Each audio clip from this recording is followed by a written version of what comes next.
Hello, I have a terrifying story to tell. My identity will remain unknown, as I know that, if I release it, I will be captured and killed by the Russian government. Before Russia invaded my country, I was an ordinary civilian in Ukraine. Every day, I followed the same routine of getting up to go to my shitty job at the local Roggenbucks.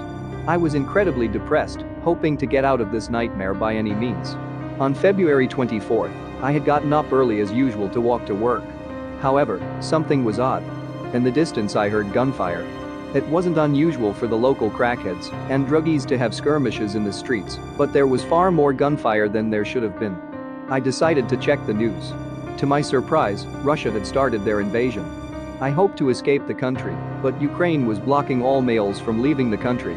Considering the current circumstances, going to work would be pointless.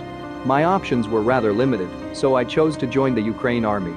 I was trained as a helicopter pilot. I would be tasked with patrolling the airspace, and my job was to report any sightings of Russian soldiers or aircraft. I thought I would be seeing a lot of Russian activity during my duty, but I was told to patrol a part of Ukraine so far from all the fighting that I never saw anything. Every day, I flew around for a few hours, saw nothing, and then returned back to base. Days passed, with my military duties beginning to feel like my days of working at Roggenbucks. It had been a few days since the invasion began. Once again, I was out patrolling with nothing to show for my efforts. I assumed it would be another ordinary day for me. Little did I know what was going to happen that night. It was 7:43. I had been flying around for a few hours and was growing more tired by the second. The sun was beginning to set, making vision somewhat limited.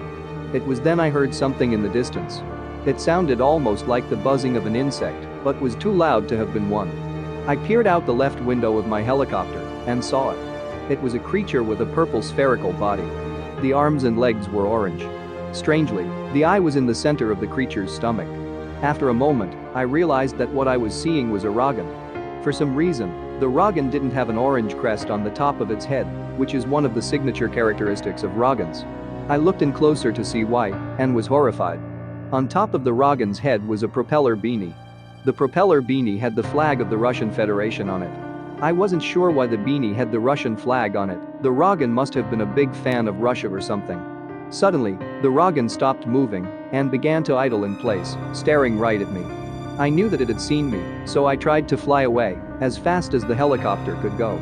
Despite my efforts, I was no match for the propeller beanie Rogan. It easily caught up to me. I tried to contact base with my sightings, but my radio wouldn't work. It was then that a deep, raspy voice said something on the other end that I will never forget. I need copper wire.